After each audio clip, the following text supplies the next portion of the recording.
بسم اللہ الرحمن الرحیم۔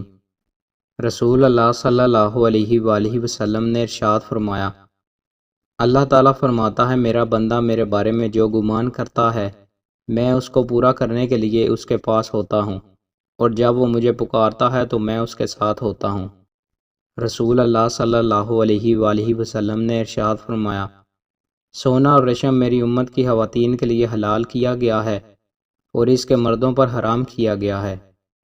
رسول اللہ صلی اللہ علیہ وآلہ وسلم نے ارشاد فرمایا، جہاں بھی رہو اللہ سے ڈرو، برائی کے بعد جو تم سے ہو جائے بھلائی کرو جو برائی کو مٹا دے، اور لوگوں کے ساتھ حسن اخلاق سے پیش آؤ۔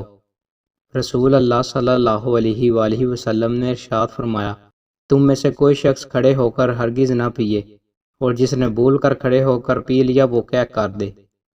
رسول اللہ صلی اللہ علیہ وآلہ وسلم نے ارشاد فرمایا، اللہ تعالیٰ کو تمام دنوں سے زیادہ عشرہ ذی الحج کے دنوں میں اپنی عبادت محبوب ہے، اور اس عشرہ میں ایک دن کا روزہ 1 سال کے روزوں کے برابر اور 1 رات کا قیام شب قدر کے قیام کے برابر ہے۔